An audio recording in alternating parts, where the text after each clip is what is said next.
हाँ जी, सत श्री अकाल जी साਰਿਆਂ ਨੂੰ। ਸੋ ਪੰਜਾਬ ਮੇਡ ਵੀ ਤੁਹਾਡਾ ਬਹੁਤ-ਬਹੁਤ ਸਵਾਗਤ ਕਰਦੇ ਹਾਂ ਤੇ ਅੱਜ ਗੱਲ ਕਰਾਂਗੇ ਰਸ਼ੀਆ ਤੇ ਯੂਕਰੇਨ ਦੀ ਵਾਰ ਬਾਰੇ।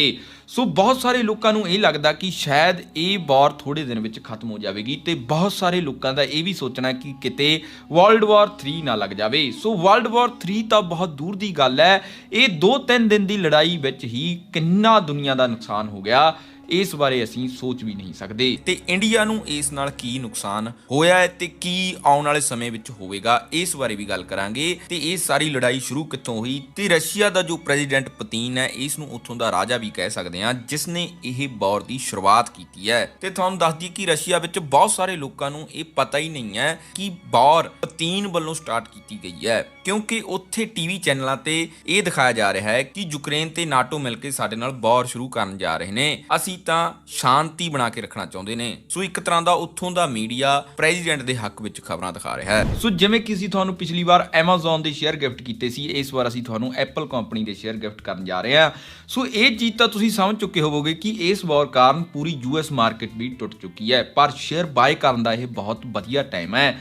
ਪਰ US ਮਾਰਕੀਟ ਦੇ ਸ਼ੇਅਰ ਬਾਏ ਕਰਨ ਲਈ ਤੁਹਾਨੂੰ ਜਾਣਾ ਪਵੇਗਾ IND ਮਨੀ ਐਪ ਦੇ ਉੱਤੇ। ਸੋ IND ਮਨੀ ਇੱਕ ਅਜਿਹਾ ਪਲੇਟਫਾਰਮ ਹੈ ਜਿਹਦੇ ਉੱਤੇ ਤੁਹਾਨੂੰ ਸਾਰੇ US ਮਾਰਕੀਟ ਦੇ ਸ਼ੇਅਰ ਬਾਏ ਕਰਨ ਲਈ ਮਿਲ ਜਾਣਗੇ, ਜਿਵੇਂ ਕਿ Apple, Facebook, Snapchat, Tesla, Amazon, Google ਤੇ ਹੋਰ ਬਹੁਤ ਸਾਰੇ। ਤੇ ਇੱਥੇ ਸਾਨੂੰ ਇੰਡੀਆ ਵਾਂਗ ਪੂਰਾ ਸ਼ੇਅਰ ਬਾਏ ਕਰਨ ਦੀ ਵੀ ਲੋੜ ਨਹੀਂ। ਜੇਕਰ ਕੋਈ ਜ਼ਿਆਦਾ ਮਹਿੰਗਾ ਸ਼ੇਅਰ ਹੈ ਤਾਂ ਉਸ ਦਾ 10ਵਾਂ ਹਿੱਸਾ ਵੀ ਖਰੀਦਿਆ ਜਾ ਸਕਦਾ ਹੈ। ਸੋ ਅੱਜ ਤੋਂ ਕੁਝ ਸਮਾਂ ਪਹਿਲਾਂ US ਮਾਰਕੀਟ ਵਿੱਚ ਇਨਵੈਸਟ ਕਰਨਾ ਬਹੁਤ ਮੁਸ਼ਕਲ ਸੀ, ਕਿਉਂਕਿ ਬ੍ਰੋਕਰੇਜ ਚਾਰजेस ਬਹੁਤ ਸੀ ਤੇ ਹੋਰ ਅਲੱਗ ਤੋਂ ਬਾਏ ਐਂਡ ਸੈਲ ਤੇ ਫੀਸਾਂ।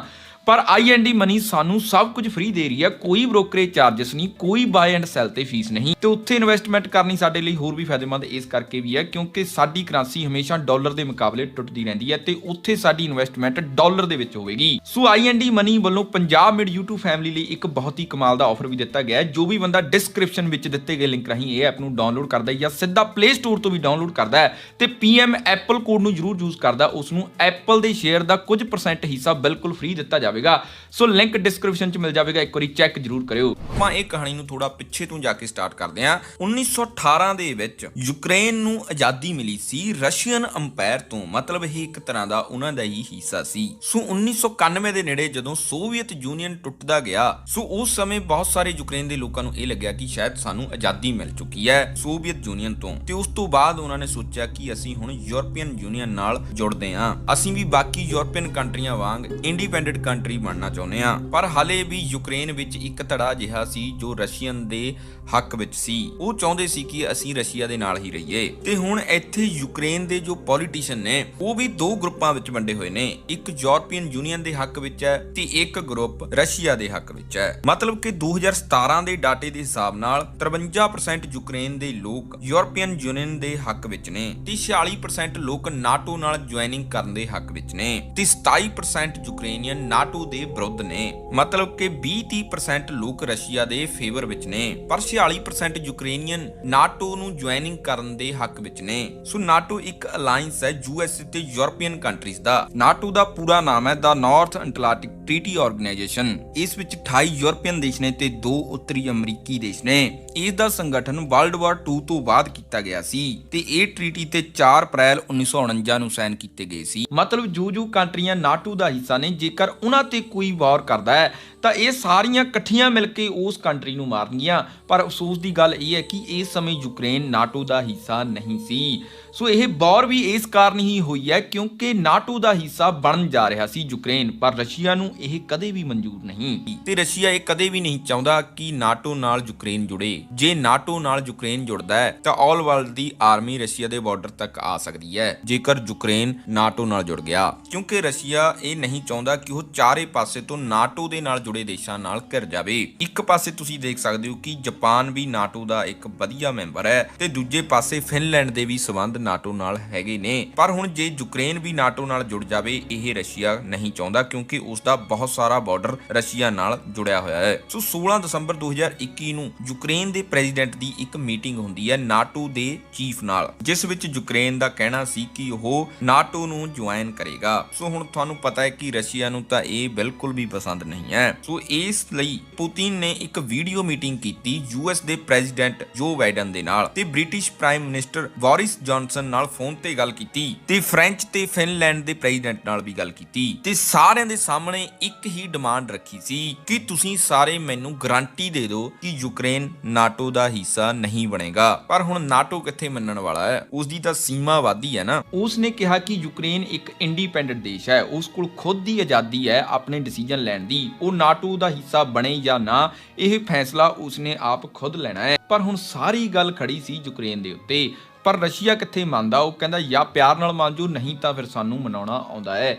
ਕੁੱਲ ਮਿਲਾ ਕੇ ਇਹ ਹੈ ਤਾਂ ਇੱਕ ਧੱਕਾ ਹੀ ਹੈ। ਸੋ ਅਸਲ ਵਿੱਚ ਇਹ ਮਨਾਉਣ ਦਾ ਸਿਲਸਿਲਾ ਸ਼ੁਰੂ ਤਾਂ ਪਹਿਲਾਂ ਤੋਂ ਹੋ ਜਾਣਾ ਸੀ, ਮਤਲਬ ਰਸ਼ੀਆ ਦੇ ਅਟੈਕ ਦਾ। ਪਰ ਕਿਹਾ ਇਹ ਜਾਂਦਾ ਕਿ ਚਾਈਨਾ ਨੇ ਪੁਤਿਨ ਤੇ ਦਬਾਅ ਬਣਾਇਆ ਹੋਇਆ ਸੀ ਕਿ ਇਹ ਜੰਗ 20 ਤਰੀਕ ਤੋਂ ਪਹਿਲਾਂ ਸ਼ੁਰੂ ਨਹੀਂ ਹੋਣੀ ਚਾਹੀਦੀ, ਕਿਉਂਕਿ ਚਾਈਨਾ ਦੇ ਵਿੱਚ ਬੀਜਿੰਗ 올림픽ਸ 20 ਤਰੀਕ ਨੂੰ ਖਤਮ ਹੋਣੇ ਸੀ, ਕਿਉਂਕਿ ਚਾਈਨਾ ਨਹੀਂ ਚਾਹੁੰਦਾ ਸੀ ਕਿ ਕਿਸੇ ਵੀ ਤਰ੍ਹਾਂ ਦੇ ਹਮਲੇ ਜਾਂ ਵਾਰ ਕਾਰਨ ਇਹਨਾਂ ਦੇ ਬੀਜਿੰਗ 올림픽ਸ ਤੇ ਕੋਈ ਅਸਰ ਪਵੇ। ਸੋ ਸਾਡੀ ਇਮੇਜ ਖਰਾਬ ਨਹੀਂ ਹੋਣੀ ਚਾਹੀਦੀ। ਸੋ ਇਹ ਗੱਲ ਇੱਕ ਤਰ੍ਹਾਂ ਸਹੀ ਸਾਬਤ ਹੋਈ। ਜਦੋਂ ਬੀਜਿੰਗ 올림픽ਸ ਖਤਮ ਹੋਏ ਉਸ ਤੋਂ ਦੂਸਰੇ ਦਿਨ ਹੀ ਰਸ਼ੀਆ ਨੇ ਅਟੈਕ ਸ਼ੁਰੂ ਕਰ ਦਿੱਤਾ। ਸੋ ਇਸ ਤੋਂ ਇਹ ਤਾਂ ਸਾਬਤ ਹੋ ਗਿਆ ਕਿ ਰਸ਼ੀਆ ਤੇ ਚਾਈਨਾ ਦੋਨੋਂ ਪੱਕੇ ਦੋਸਤ ਨੇ। ਸੋ ਰਸ਼ੀਆ ਲਈ ਇਹ ਕੋਈ ਨਵਾਂ ਕੰਮ ਨਹੀਂ ਹੈ। ਵੈਸੇ 2014 ਵਿੱਚ ਇਹਨਾਂ ਨੇ ਕ੍ਰੀਮੀਆ ਤੇ ਕਬਜ਼ਾ ਕਰ ਲਿਆ ਸੀ ਤੇ ਇਹੀ ਸਾਲ ਲੁਹਾਨਸ ਤੇ ਡੋਨੈਕਸ ਦੇ ਹਿੱਸੇ ਨੂੰ ਵੀ ਯੂਕਰੇਨ ਤੋਂ ਤੋੜ ਕੇ ਅਲੱਗ ਕਰ ਦਿੱਤਾ ਗਿਆ ਸੀ ਤੇ ਇਸ ਤੋਂ ਬਾਅਦ ਫਿਰ ਇਹ ਦੋਨੋਂ ਏਰੀਏ ਦੇ ਲੋਕਾਂ ਨੇ ਆਪਣੀ ਇੱਕ ਨਵੀਂ ਕੰਟਰੀ ਦਾ ਐਲਾਨ ਕਰ ਦਿੱਤਾ। ਪਰ ਇਹ ਏਰੀਆ ਯੂਕਰੇਨ ਦੇ ਟੁੱਟਣ ਤੋਂ ਬਾਅਦ ਰਸ਼ੀਆ ਨੇ ਇਸ ਏਰੀਏ ਦੀ ਬਹੁਤ ਮਦਦ ਕੀਤੀ ਹੈ, ਜਿਵੇਂ ਮਿਲਟਰੀ ਸਪੋਰਟ ਦੇ ਕੇ ਤੇ ਫਾਈਨੈਂਸ਼ੀਅਲ ਸਪੋਰਟ ਦੇ ਕੇ ਤੇ ਕੋਵਿਡ ਵੈਕਸੀਨ ਵੀ ਉਪਲਬਧ ਕਰਾਈ ਹੈ ਤੇ ਇਸ ਜਗ੍ਹਾ ਤੇ ਰਹਿਣ ਵਾਲੇ 8 ਲੱਖ ਲੋਕਾਂ ਨੂੰ ਰਸ਼ੀਅਨ ਪਾਸਪੋਰਟ ਵੀ ਦੇ ਦਿੱਤੇ ਗਏ ਨੇ ਤੇ ਪੁਤਿਨ ਦਾ ਕਹਿਣਾ ਕਿ ਅਸੀਂ ਇਸ ਏਰੀਏ ਨੂੰ ਇੰਡੀਪੈਂਡੈਂਟ ਕੰਟਰੀ ਦੇ ਤਰ੍ਹਾਂ ਦੇਖਦੇ ਹਾਂ ਤੇ ਉਸ ਨੇ ਹੁਣ ਆਪਣੀ ਆਰਮੀ ਇੱਥੇ ਤੱਕ ਪਹੁੰਚਾ ਦਿੱਤੀ ਸੀ। ਪਰ ਇਸ ਵਾਰ ਰਸ਼ੀਆ ਇਸ ਹਿੱਸੇ ਤੱਕ ਹੀ ਸੀਮਿਤ ਨਹੀਂ, ਬਲਕਿ ਲੋਕਾਂ ਨੂੰ ਡਰ ਇਹ ਹੈ ਕਿ ਉਹ ਪੂਰਾ ਯੂਕਰੇਨ ਹੀ ਨਾ ਕਬਜ਼ੇ ਵਿੱਚ ਲੈ ਲਵੇ। ਸੋ 2014 ਵਿੱਚ ਰਸ਼ੀਆ ਨੇ ਕ੍ਰੀਮੀਆ ਤੇ ਕਬਜ਼ਾ ਕੀਤਾ ਸੀ ਤੇ 2008 ਵਿੱਚ ਜਾਰਜੀਆ ਦੇ ਕੁਝ ਹਿੱਸੇ ਤੇ ਵੀ ਰਸ਼ੀਆ ਨੇ ਕਬਜ਼ਾ ਕੀਤਾ ਸੀ, ਜਿਸ ਏਰੀਏ ਦਾ ਨਾਮ ਹੈ ਅਬਖਾਜ਼ੀਆ ਤੇ ਸਾਊਥ ਓਸੇਟੀਆ ਤੇ ਇਸ ਦੇ ਨਾਲ-ਨਾਲ ਮੋਲਦੋਵਾ ਦਾ ਵੀ ਇੱਕ ਟ੍ਰਾਂਸਨਿਸਟਰੀਆ ਏਰੀਆ ਵੀ ਰਸ਼ੀਆ ਦੇ ਅੰਡਰ 'ਚ ਹੈ। ਸੋ ਕਹਿਣ ਦਾ ਮਤਲਬ ਇਹ ਹੈ ਕਿ ਰਸ਼ੀਆ ਨੇ ਇਸ ਵਕਤ ਯੂਕਰੇਨ ਨੂੰ ਤਿੰਨਾਂ ਪਾਸਿਓਂ ਘੇਰ ਰੱਖਿਆ ਹੈ ਤੇ ਜਦੋਂ ਰਸ਼ੀਆ ਯੂਕਰੇਨ ਦੀ ਰਾਜਧਾਨੀ ਕੋਲ ਪਹੁੰਚ ਗਿਆ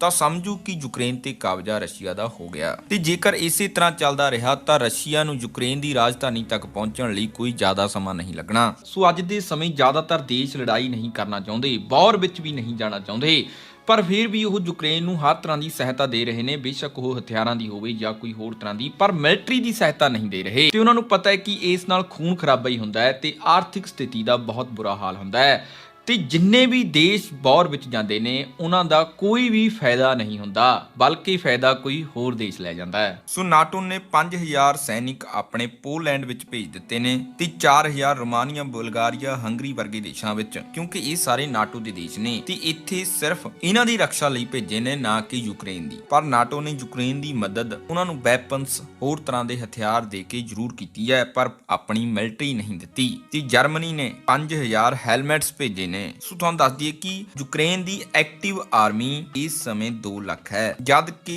1.5-2 ਲੱਖ ਤਾਂ ਰਸ਼ੀਆ ਨੇ ਬਾਰਡਰ ਤੇ ਹੀ ਖੜਾ ਕੇ ਰੱਖੀ ਹੋਈ ਹੈ। ਸੋ ਤੁਸੀਂ ਆਪ ਸਮਝਦਾਰ ਹੋ ਕਿ ਰਸ਼ੀਆ ਲਈ ਇਹ ਕਿੰਨਾ ਆਸਾਨ ਹੈ। ਯੂਕਰੇਨ ਦੀ ਰਿਜ਼ਰਵ ਆਰਮੀ 9 ਲੱਖ ਹੈ, ਜਦ ਕਿ ਰਸ਼ੀਆ ਦੀ ਐਕਟਿਵ ਆਰਮੀ ਹੀ 9 ਲੱਖ ਹੈ ਤੇ ਰਿਜ਼ਰਵ 20 ਲੱਖ, ਮਤਲਬ ਟੋਟਲ 29 ਲੱਖ ਤੇ ਯੂਕਰੇਨ ਦੀ ਟੋਟਲ 11 ਲੱਖ ਤੇ ਯੂਕਰੇਨ ਕੋਲ 에ਅਰਕ੍ਰਾਫਟ 98 ਨੇ ਤੇ ਰਸ਼ੀਆ ਕੋਲ 1511, ਮਤਲਬ 15 ਗੁਣਾ ਜ਼ਿਆਦਾ ਫਾਈਟਰ ਜੈਟ ਹੈ ਨਾ ਕੋਲ ਤੇ ਯੂਕਰੇਨ ਕੋਲ 2500 ਦੇ ਨੇੜੇ ਤੇੜੇ ਟੈਂਕ ਹੈ, ਜਦ ਕਿ ਰਸ਼ੀਆ ਕੋਲ 12000 ਤੋਂ ਵੀ ਜ਼ਿਆਦਾ। ਸੋ ਇਸ ਕਰਕੇ ਹੀ ਹੁਣ ਯੂਕਰੇਨ ਆਪਣੀ ਆਮ ਜਨਤਾ ਨੂੰ ਇਹ ਮਸਲੇ ਬਾਰੇ ਸਮਝਾ ਰਿਹਾ ਹੈ ਤੇ ਉਹਨਾਂ ਨੂੰ ਮਿਲਟਰੀ ਵਿੱਚ ਸ਼ਾਮਲ ਕਰ ਰਿਹਾ ਹੈ ਤੇ ਪੂਰੀ ਤਰ੍ਹਾਂ ਟ੍ਰੇਨਿੰਗ ਦੇ ਰਿਹਾ ਹੈ ਤੇ ਉਹਨਾਂ ਦਾ ਇਹ ਵੀ ਕਹਿਣਾ ਹੈ ਕਿ ਆਪਣਾ ਪਾਸਪੋਰਟ ਤੇ ਆਪਣੇ ਦਸਤਾਵੇਜ਼ ਦਿਖਾਓ ਤੇ ਗਨ ਲੈ ਕੇ ਚਲੇ ਜਾਓ ਤੇ ਯੂਕਰੇਨ ਦੇ ਬਹੁਤ ਸਾਰੇ ਲੋਕ ਆਖਰ ਸਾਹ ਤੱਕ ਲੜਨ ਲਈ ਖੜੇ ਨੇ। ਸੋ ਇਸ ਕਰਕੇ ਹੀ ਯੂਕਰੇਨ ਦੇ ਬਹੁਤ ਸਾਰੇ ਲੋਕ ਆਪਣੇ ਆਖਰੀ ਸਾਹਾਂ ਤੱਕ ਲੜਨ ਲਈ ਤਿਆਰ ਖੜੇ ਨੇ ਤੇ ਰਸ਼ੀਆ ਨੇ ਇਹ ਵੀ ਕਹਿ ਰੱਖਿਆ ਕਿ ਜੇਕਰ ਕੋਈ ਹੋਰ ਦੇਸ਼ ਇਸ ਵਾਰ ਵਿੱਚ ਐਂਟਰ ਹੁੰਦਾ ਹੈ ਤਾਂ ਅਸੀਂ ਨਿਊਕਲੀਅਰ ਬੰਬ ਦਾ ਇਸਤੇਮਾਲ ਵੀ ਕਰ ਸਕਦੇ ਹਾਂ।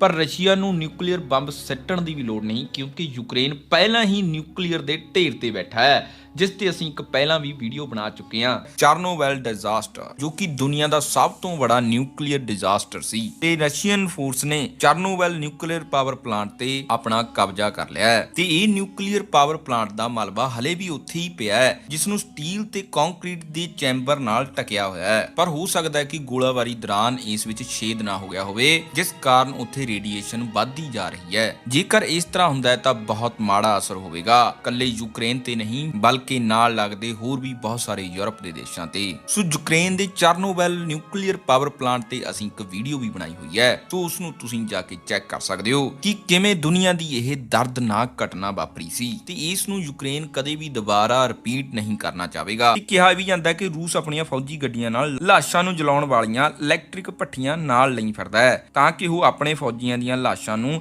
ਨਾਲ ਦੀ ਨਾਲ ਹੀ ਖਤਮ ਕਰ ਦੇਵੇ ਤੇ ਰੂਸ ਦੇ ਜਾਨੀ ਨੁਕਸਾਨ ਨੂੰ ਲੁਕੋਇਆ ਜਾਵੇ ਤੇ ਰੂਸ ਬੜਾ ਮਾਣ ਨਾਲ ਕਹੇ ਕਿ ਸਾਡਾ ਤਾਂ ਕੋਈ ਨੁਕਸਾਨ ਨਹੀਂ ਹੋਇਆ, ਕਿਉਂਕਿ ਕਿਸੇ ਨੂੰ ਉਹਨਾਂ ਦਾ ਫੌਜੀ ਕਿਤੇ ਮਿਲਣਾ ਹੀ ਨਹੀਂ। ਮਤਲਬ ਹੁਣ ਰਸ਼ੀਆ ਯੂਕਰੇਨ ਦੀ ਹਰ ਤਰ੍ਹਾਂ ਦੀ ਨਬਜ਼ ਦੱਬਣ ਦੀ ਕੋਸ਼ਿਸ਼ ਕਰ ਰਿਹਾ ਹੈ। ਸੋ ਅਮਰੀਕਾ ਨੇ ਰਸ਼ੀਆ ਤੇ ਬਹੁਤ ਸਾਰੀਆਂ ਰੋਕਾਂ ਲਗਾ ਦਿੱਤੀਆਂ ਨੇ, ਉਹਨਾਂ ਦੇ ਐਕਸਪੋਰਟ ਇੰਪੋਰਟ ਤੇ ਟੈਕਨੋਲੋਜੀ ਤੇ। ਦੇਸ਼ਾਂ ਦਾ ਉਹਨਾਂ ਨਾਲ ਵਪਾਰ ਕਰਨਾ ਬੰਦ ਕਰ ਦਿੱਤਾ ਹੈ। ਅਜਿਹੇ ਚ ਅਮਰੀਕਾ ਨੇ ਰੂਸ ਤੇ ਕੁਝ ਪਾਬੰਦੀਆਂ ਲਗਾਈਆਂ ਨੇ ਜੋ ਉਹਨਾਂ ਦੇ ਸਪੇਸ ਸ਼ਟਲ ਦੀ ਰਫ਼ਤਾਰ ਹੌਲੀ ਕਰ ਸਕਦੀਆਂ ਨੇ। ਇਸ ਦੌਰਾਨ ਰੂਸ ਨੇ ਫਿਰ ਅਮਰੀਕਾ ਨੂੰ ਇੱਕ ਧਮਕੀ ਦਿੱਤੀ ਕਿ ਜੇਕਰ ਅਜਿਹੀਆਂ ਪਾਬੰਦੀਆਂ ਅਮਰੀਕਾ ਜਾਰੀ ਰੱਖਦਾ ਹੈ ਤਾਂ ਅੰਤਰਰਾਸ਼ਟਰੀ ਸਪੇਸ ਸਟੇਸ਼ਨ ISS ਨੂੰ ਯੂਰਪ ਜਾਂ ਸੰਯੁਕਤ ਰਾਜ ਅਮਰੀਕਾ ਤੇ ਵੀ ਸੁੱਟ ਦੇਵੇਗਾ। ਤੇ ਰੂਸੀ ਸਪੇਸ ਸਟੇਸ਼ਨ ਏਜੰਸੀ ਦਾ ਬਿਆਨ ਸਾਹਮਣੇ ਇਹ ਆਇਆ ਕਿ ਉਹਨਾਂ ਨੇ ਟਵੀਟ ਕਰਕੇ ਸਪਸ਼ਟ ਲਹਿਜੇ 'ਚ ਅਮਰੀਕਾ ਨੂੰ ਧਮਕੀ ਦਿੱਤੀ ਹੈ। ਰੋਗੋਜ਼ਿਨ ਨੇ ਟਵੀਟ 'ਚ ਲਿਖਿਆ ਕਿ ਜੇਕਰ ਤੁਸੀਂ ਸਾਡੇ ਨਾਲ ਸਹਿਯੋਗ ਬੰਦ ਕਰ ਦਿੰਦੇ ਹੋ ਤਾਂ ISS ਕਿਤੇ ਵੀ ਬੇਕਾਬੂ ਹੋ ਕੇ ਡਿੱਗ ਸਕਦਾ ਹੈ, ਖਾਸ ਕਰਕੇ ਇਹ ਯੂਰਪ ਜਾਂ ਅਮਰੀਕਾ ਵਿੱਚ ਡਿੱਗ ਸਕਦਾ ਹੈ। ਤੇ ਅਮਰੀਕਾ ਨੇ ਨਾਟੋ ਦੀਆਂ ਫੋਰਸਾਂ ਨੂੰ ਈਸਟਰਨ ਯੂਰਪੀਅਨ ਦੇਸ਼ਾਂ ਵਿੱਚ ਲਗਾ ਦਿੱਤਾ ਹੈ ਉਹਨਾਂ ਦੀ ਰੱਖਿਆ ਲਈ, ਪਰ ਨਾਟੋ ਦੀ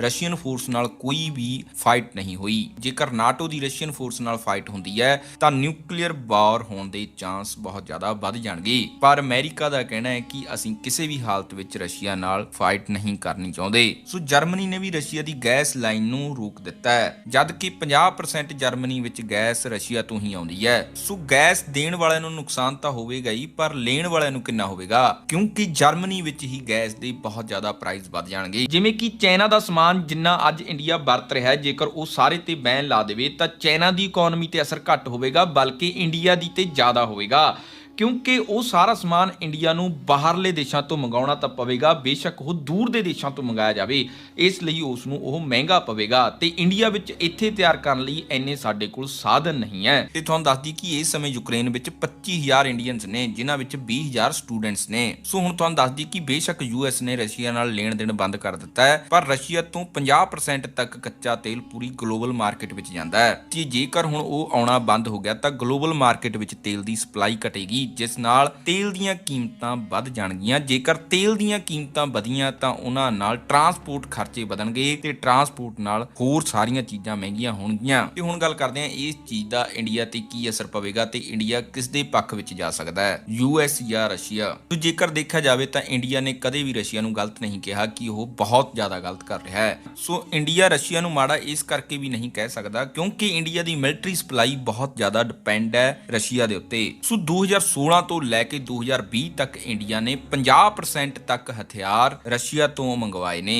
ਤੇ ਇਹ ਪਾਰਟਨਰਸ਼ਿਪ ਸਿਰਫ ਲੈਣ ਦੇਣ ਤੱਕ ਹੀ ਸੀਮਿਤ ਨਹੀਂ, ਬਲਕਿ ਇੰਡੀਆ ਤੇ Russia jointly develop and research ਵੀ ਇਕੱਠੇ ਕਰ ਰਹੇ ਨੇ। ਪਰ ਹੁਣ US ਨੇ ਸਾਰੀਆਂ ਕੰਟਰੀਆਂ ਦਾ ਵਪਾਰ ਕਰਨਾ ਇਹਨਾਂ ਨਾਲ ਬੰਦ ਕਰ ਦਿੱਤਾ ਹੈ, ਇਸ ਕਰਕੇ ਇੰਡੀਆ ਨੂੰ ਥੋੜੀ ਦਿੱਕਤ ਆ ਸਕਦੀ ਹੈ। ਪਰ ਪਹਿਲਾਂ ਵੀ US ਨੇ ਐਦਾਂ ਹੀ ਇੱਕ ਕੰਟਰੀ ਨਾਲ ਵਪਾਰ ਬੰਦ ਕਰਨ ਦੇ ਐਲਾਨ ਕੀਤੇ ਸੀ, ਉਹ ਸੀ ਈਰਾਨ। ਪਰ ਉਸ ਸਮੇਂ US ਨਾਲ ਇੰਡੀਆ ਗੱਲਬਾਤ ਕਰ ਸਕਦਾ ਸੀ ਕਿਉਂਕਿ US ਨੂੰ ਚਾਈਨਾ ਤੇ ਨਜ਼ਰ ਰੱਖਣ ਲਈ ਇੰਡੀਆ ਦੀ ਮਦਦ ਦੀ ਬਹੁਤ ਲੋੜ ਸੀ। ਮਤਲਬ ਜੇਕਰ US ਚਾਈਨਾ ਤੇ ਕਿਸੇ ਵੀ ਤਰ੍ਹਾਂ ਦਾ ਪ੍ਰਭਾਵ ਬਣਾਉਂਦਾ ਹੈ ਤਾਂ ਉਸ ਨੂੰ ਇੰਡੀਆ ਦੀ ਲੋੜ ਜ਼ਰੂਰ ਪਵੇਗੀ, ਬੇਸ਼ੱਕ ਉਹ ਇੰਡੀਆ ਦੀ ਜ਼ਮੀਨ ਹੋਵੇ ਜਾਂ ਸਰਹੱਦ ਹੋਵੇ। ਸੋ ਹੁਣ ਇੱਥੇ ਇੰਡੀਆ ਲਈ ਪ੍ਰੋਬਲਮ ਇਹ ਹੈ ਕਿ ਰਸ਼ੀਆ ਤੇ ਚਾਈਨਾ ਦੀ ਰਿਲੇਸ਼ਨਸ਼ਿਪ ਬਹੁਤ ਵੱਧ ਰਹੀ ਹੈ ਤੇ ਹੁਣ ਤੁਹਾਨੂੰ ਪਤਾ ਹੈ ਕਿ ਚਾਈਨਾ ਤੇ ਰਸ਼ੀਆ US ਨਾਲ ਲੱਗਦੇ ਨੇ ਤੇ ਇਸ ਲਈ ਉਹ ਦੋਨੋਂ ਪੱਕੇ ਦੋਸਤ ਬਣ ਰਹੇ ਨੇ ਤੇ ਇੰਡੀਆ ਤੇ ਚਾਈਨਾ ਦੇ ਬਾਰਡਰ ਤੇ ਤਣਾਅ ਹਲੇ ਵੀ ਪੂਰੀ ਤਰ੍ਹਾਂ ਖਤਮ ਨਹੀਂ नहीं होया। सो कहने का मतलब कि जेकर इंडिया यूएस ਵੱਲ ਜਾਂਦਾ ਹੈ, रशिया ਤੋਂ ਟੁੱਟਦਾ ਹੈ, ਤਾਂ ਚਾਈਨਾ रशिया ਨਾਲ ਮਿਲ ਕੇ ਜਾਂ ਕੱਲਾ ਵੀ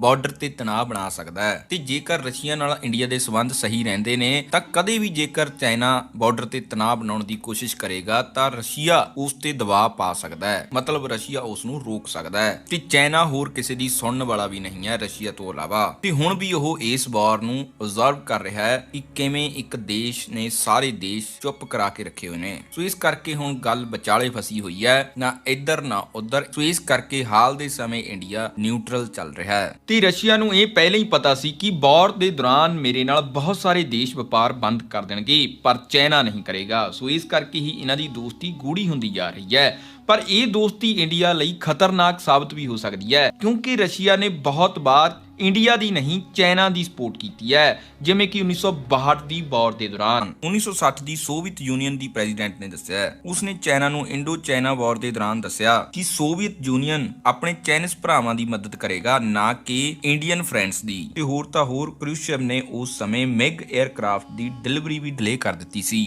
ਸੋ ਇਹ ਤਾਂ ਫਿਰ ਮਰਾਉਣ ਵਾਲੇ ਕੰਮ ਹੋਏ ਨਾ। ਸੋ ਬੇਸ਼ੱਕ ਕੋਈ ਇਹ ਸੋਚਦਾ ਹੋਵੇ ਕਿ ਇੰਡੀਆ ਰਸ਼ੀਆ ਤੇ ਡਿਪੈਂਡ ਹੈ, ਤਾਂ ਰਸ਼ੀਆ ਵੀ ਇੰਡੀਆ ਤੇ ਡਿਪੈਂਡ ਹੋਵੇਗਾ, ਕਿਉਂਕਿ ਰਸ਼ੀਆ 25% ਡਿਫੈਂਸ ਐਕਸਪੋਰਟਸ ਇੰਡੀਆ ਨੂੰ ਕਰ ਰਿਹਾ ਹੈ। ਪਰ ਕਿਹਾ ਜਾਂਦਾ ਹੈ ਕਿ ਵਲਾਦੀਮੀਰ ਪੁਤਿਨ ਇੱਕ ਅਜਿਹਾ ਬੰਦਾ ਹੈ ਜੋ ਨੁਕਸਾਨ ਭੁਗਤਣ ਲਈ ਤਿਆਰ ਹੋ ਜਾਂਦਾ ਹੈ। ਸੋ ਇਸ ਵਾਰ ਵਿੱਚ ਵੀ ਉਸ ਨੂੰ ਬਹੁਤ ਸਾਰੇ ਨੁਕਸਾਨ ਹੋਣਗੇ। ਸੋ ਬਹੁਤ ਹੀ ਕਮਾਲ ਦੀਆਂ ਕਹਾਣੀਆਂ ਸੁਣਾਈਆਂ ਜਾ ਰਹੀਆਂ ਨੇ ਰਸ਼ੀਆ ਦੇ ਲੋਕਾਂ ਨੂੰ। ਤੇ ਤੁਹਾਨੂੰ ਦੱਸ ਦਈਏ, ਯੂਕਰੇਨ ਦੇ ਰਾਸ਼ਟਰਪਤੀ ਨੇ ਜੋ ਜ਼ੈਲੈਂਸਕੀ, ਇਹਨਾਂ ਦਾ ਜਨਮ 25 ਜਨਵਰੀ 1978 ਵਿੱਚ ਹੋਇਆ ਸੀ। ਇਹ ਛੋਟੇ ਹੁੰਦੇ ਤੋਂ ਹੀ ਐਕਟਿੰਗ ਦੇ ਸ਼ੌਕੀਨ ਸੀ, ਤੇ ਇਸ ਕਰਕੇ ਹੀ ਇਹ 17-18 ਸਾਲ ਦੀ ਉਮਰ ਵਿੱਚ ਕਾਮੇਡੀ ਵਿੱਚ ਆਪਣਾ ਕੈਰੀਅਰ ਬਣਾਉਂਦੇ ਨੇ, ਤੇ ਜਿਸ ਤੋਂ ਬਾਅਦ ਇਹ ਇੱਕ ਵਧੀਆ ਐਕਟਰ ਤੇ ਕਮੇਡੀਅਨ ਬਣੇ। ਸੋ ਉਹ ਦੌਰ ਇਹਨਾਂ ਲਈ ਬਹੁਤ ਅਲੱਗ ਸੀ, ਕਿਉਂਕਿ ਉਸ ਵਿੱਚ ਇਹਨਾਂ ਨੇ ਕਦੇ ਵੀ ਯੁੱਧ ਨਹੀਂ ਦੇਖਿਆ, ਪਰ ਇਹਨਾਂ ਨੇ ਆਪਣੇ ਦੇਸ਼ ਵਿੱਚ ਕਰਪਸ਼ਨ ਜ਼ਰੂਰ ਦੇਖੀ, ਤੇ ਜਿਸ ਤੋਂ ਪਰੇਸ਼ਾਨ ਹੋ ਕੇ ਇਹਨਾਂ ਨੇ ਸੋਚਿਆ ਕਿ ਇਹ ਹੁਣ ਪੋਲੀਟੀਕਲ ਕੈਰੀਅਰ ਅਪਣਾਉਣਗੇ ਤੇ ਦੇਸ਼ ਦੀ ਕਰਪਸ਼ਨ ਨੂੰ ਜੜ ਤੋਂ ਖਤਮ ਕਰਾਂਗੇ। ਤੇ 2019 ਵਿੱਚ ਇਹ ਪ੍ਰੈਜ਼ੀਡੈਂਟ ਦੀ ਇਲੈਕਸ਼ਨ ਲੜਦੇ ਨੇ ਤੇ ਇਹ ਜਿੱਤ ਵੀ ਜਾਂਦੇ ਨੇ। ਸੋ ਪੁਤਿਨ ਨੇ ਇਹਨਾਂ ਨੂੰ ਇੱਕ ਗੱਲਬਾਤ ਕਰਨ ਦਾ ਆਫਰ ਵੀ ਦਿੱਤਾ ਹੈ, ਪਰ ਉਸ ਤੋਂ ਪਹਿਲਾਂ ਇਹਨਾਂ ਨੂੰ ਕਿਹਾ ਕਿ ਤੁਸੀਂ ਸਰੈਂਡਰ ਕਰ ਦਿਓ, ਪਰ ਯੂਕਰੇਨ ਦੇ ਰਾਸ਼ਟਰਪਤੀ ਨੇ ਇਸ ਤੋਂ ਮਨਾ ਕਰ ਦਿੱਤਾ ਹੈ। ਤੇ ਇਹਨਾਂ ਨੂੰ ਇੱਕ ਆਫਰ ਯੂਐਸ ਵੱਲੋਂ ਵੀ ਆਇਆ ਕਿ ਤੁਹਾਨੂੰ ਤੇ ਤੁਹਾਡੇ ਪਰਿਵਾਰ ਨੂੰ ਅਸੀਂ ਪੂਰੀ ਫੋਰਸ ਨਾਲ ਰੈਸਕਿਊ ਕਰਕੇ ਯੂਐਸਏ ਲੈ ਆਉਨੇ ਆ, ਸੋ ਤੁਹਾਡਾ ਇੱਥੇ ਰਹਿਣਾ ਸਹੀ ਨਹੀਂ ਹੈ। ਪਰ ਇਹਨਾਂ ਨੇ ਉਸ ਤੋਂ ਵੀ ਮਨਾ ਕਰ ਦਿੱਤਾ, ਕਿਉਂਕਿ ਇਹਨਾਂ ਦਾ ਕਹਿਣਾ ਸੀ ਕਿ ਜੇ ਮੈਂ ਹੀ ਦੇਸ਼ ਛੱਡ ਦਿੱਤਾ ਤਾਂ ਇੱਥੋਂ ਦੇ ਲੋਕਾਂ ਦਾ ਕੀ ਹੋਵੇਗਾ, ਉਸ ਵਕਤ ਹੀ ਸਰਕਾਰ ਗਿਰ ਜਾਵੇਗੀ। ਸੋ ਕੁੱਲ ਮਿਲਾ ਕੇ ਜੋ ਬੰਦਾ ਜਿਹੇ ਸਮੇਂ ਵਿੱਚ ਵੀ ਖੜਾ ਹੈ, ਸੋ ਉਹ ਵਧੀਆ ਬੰਦਾ ਹੀ ਹੋਵੇਗਾ, ਨਹੀਂ ਤਾਂ ਉਸ ਕੋਲ ਬਾਹਰ ਜਾਣ ਦੇ, ਬਚ ਕੇ ਨਿਕਲਣ ਦੇ ਬਹੁਤ ਰਸਤੇ ਨੇ, ਜੇਕਰ ਉਸਨੇ ਦੇਸ਼ ਛੱਡਣਾ ਹੀ ਹੋਵੇ। ਸੋ ਸੰਯੁਕਤ ਰਾਸ਼ਟਰ ਪਰਿਸ਼ਦ ਦੀਆਂ ਬੈਠਕਾਂ ਵੀ ਹੋ ਰਹੀਆਂ ਨੇ, ਜਿਸ ਵਿੱਚ ਰਸ਼ੀਆ ਦੇ ਦਿੱਤੇ ਪ੍ਰਸਤਾਵ ਤੇ ਚਰਚਾ ਵੀ ਹੋਵੇਗੀ। ਜੇਕਰ ਜ਼ਿਆਦਾ ਲੋਕਾਂ ਦੀ ਰਾਏ ਇਸ ਪ੍ਰਸਤਾਵ ਨੂੰ ਮੰਨਣ ਲਈ ਹੋਵੇਗੀ ਤਾਂ ਸ਼ਾਇਦ ਇਹ ਜੰਗ ਖਤਮ ਹੋ ਜਾਵੇਗੀ। ਸੋ ਦੇਖਦੇ ਹਾਂ ਹੁਣ ਇਹਨਾਂ ਮੀਟਿੰਗਾਂ ਵਿੱਚੋਂ ਕੀ ਨਿਕਲਦਾ ਹੈ, ਜਾਂ ਫਿਰ ਇਹ ਜੰਗ ਥੋੜੇ ਦਿਨ ਹੋਰ ਲੰਬੀ ਚੱਲਦੀ ਹੈ, ਪਰ ਐਂਡ ਆਫ ਦਾ ਡੇ ਯੁੱਧ ਖਤਮ ਹੋ ਜਾਵੇਗਾ। ਲੀਡਰ ਹੱਥ ਮਿਲਾ ਲੈਣਗੇ, ਪਰ ਬੁੱਢੀ ਮਾਂ ਆਪਣੇ ਸ਼ਹੀਦ ਪੁੱਤ ਦੀ ਉਡੀਕ ਕਰਦੀ ਰਹੇਗੀ। ਜਵਾਨ ਕੁੜੀ ਆਪਣੇ ਪਤੀ ਦੀ ਉਡੀਕ ਕਰੇਗੀ। ਛੋਟੇ-ਛੋਟੇ ਬੱਚੇ ਆਪਣੇ ਪਿਤਾ ਦੀ ਉਡੀਕ ਕਰਨਗੇ ਜੋ ਯੁੱਧ ਵਿੱਚ ਸ਼ਹੀਦ ਹੋ ਗਏ ਨੇ। ਸੋ ਕਹਿਣ ਦਾ ਮਤਲਬ ਕਿ ਨੁਕਸਾਨ ਤਾਂ ਆਮ ਜਨਤਾ ਦਾ ਹੀ ਹੋ ਰਿਹਾ ਹੈ, ਲੀਡਰਾਂ ਦਾ ਨਹੀਂ। ਗਰਾਊਂਡ ਰਿਐਲਿਟੀ ਦੇ ਵਿੱਚ ਜੋ ਜਾ ਕੇ ਲੜਦਾ ਹੈ, ਨੁਕਸਾਨ ਤਾਂ ਉਹਨਾਂ ਦਾ ਹੁੰਦਾ ਜੋ ਕਦੇ ਵੀ ਪੂਰਾ ਨਹੀਂ ਹੋ ਸਕਦਾ। ਸੋ ਇਸ ਕਰਕੇ ਹੀ ਅੱਜ ਬਹੁਤ ਸਾਰੇ ਦੇਸ਼ ਹਾਲੇ ਚੁੱਪ ਹੋ ਕੇ ਬੈਠੇ ਨੇ ਕਿ ਜੰਗ ਕਰਨ ਨਾਲ ਕਿਸੇ ਦਾ ਵੀ ਅੱਜ ਤੱਕ ਭਲਾ ਨਹੀਂ ਹੋਇਆ, ਬਲਕਿ ਇਸ ਤੋਂ ਉੱਭਰਨ ਲਈ ਬਹੁਤ ਸਮਾਂ ਲੱਗ ਜਾਂਦਾ ਹੈ। ਸੋ IND ਮਨੀ ਦਾ ਲਿੰਕ ਤੁਹਾਨੂੰ ਡਿਸਕ੍ਰਿਪਸ਼ਨ 'ਚ ਮਿਲ ਜਾਵੇਗਾ, ਤੇ ਐਪਲ ਦਾ ਫ੍ਰੀ ਸ਼ੇਅਰ ਕਲੇਮ ਕਰਨਾ ਨਾ ਭੁੱਲਿਓ। ਕੋਡ ਜ਼ਰੂਰ ਯੂਜ਼ ਕਰ ਲਿਓ PM Apple। ਸੋ ਕੁੱਲ ਮਿਲਾ ਕੇ ਜੰਗ ਖੁਦ ਵਿੱਚ ਹੀ ਇੱਕ ਬਹੁਤ ਵੱਡਾ ਮਸਲਾ ਹੈ। ਸੋ ਜਿਹੜਾ ਆਪ ਹੀ ਮਸਲਾ ਹੋਇਆ, ਉਹ ਮਸਲਿਆਂ ਨੂੰ ਕਿਵੇਂ ਹੱਲ ਕਰ ਦੇਵੇਗਾ? ਮਤਲਬ ਜੰਗ ਕਦੇ ਵੀ ਮਸਲਿਆਂ ਨੂੰ ਹੱਲ ਨਹੀਂ ਕਰ ਸਕਦੀ। ਸੋ ਇਹ ਵੀਡੀਓ ਤੁਹਾਨੂੰ ਕਿਵੇਂ ਦੀ ਲੱਗੀ, ਸਾਨੂੰ ਲਾਈਕ ਤੇ ਕਮੈਂਟ ਕਰਕੇ ਜਰੂਰ ਦੱਸਿਓ, ਤੇ ਨਾਲ ਦੀ ਨਾਲ ਇਹ ਵੀਡੀਓ ਨੂੰ ਵੱਧ ਤੋਂ ਵੱਧ ਸ਼ੇਅਰ ਜਰੂਰ ਕਰ ਦਿਓ, ਤਾਂ ਜੋ ਇਨਫੋਰਮੇਸ਼ਨ ਜ਼ਿਆਦਾ ਤੋਂ ਜ਼ਿਆਦਾ ਲੋਕਾਂ ਤੱਕ ਪਹੁੰਚ ਸਕੇ। ਤੇ ਹਰ ਰੋਜ਼ ਮੋਟੀਵੇਸ਼ਨ ਦਾ ਡੋਜ਼ ਲੈਣ ਲਈ ਸਾਨੂੰ ਇੰਸਟਾਗ੍ਰਾਮ ਤੇ ਫੋਲੋ ਜਰੂਰ ਕਰਿਓ, ਉੱਥੇ ਹਰ ਰੋਜ਼ ਮੋਟੀਵੇਸ਼ਨ ਦਾ ਡੋਜ਼ ਮਿਲਦਾ ਹੈ। ਸੋ ਨਵੇਂ ਦੋਸਤਾਂ ਨੂੰ ਬੇਨਤੀ ਹੈ ਕਿ ਹੋ ਸਕੇ ਤਾਂ ਚੈਨਲ ਸਬਸਕ੍ਰਾਈਬ ਕਰ ਲਿਓ, ਤੇ ਨਾਲ ਦੀ ਨਾਲ ਬੈਲ ਦਾ ਬਟਨ ਜਰੂਰ ਦਬ ਲਿਓ, ਤਾਂ ਜੋ ਸਾਡੀ ਨਵੀਂ ਵੀਡੀਓ ਤੁਹਾਡੇ ਕੋਲ ਸਭ ਤੋਂ ਪਹਿਲਾਂ ਪਹੁੰਚ ਸਕੇ। ਥੈਂਕ ਯੂ, ਧੰਨਵਾਦ।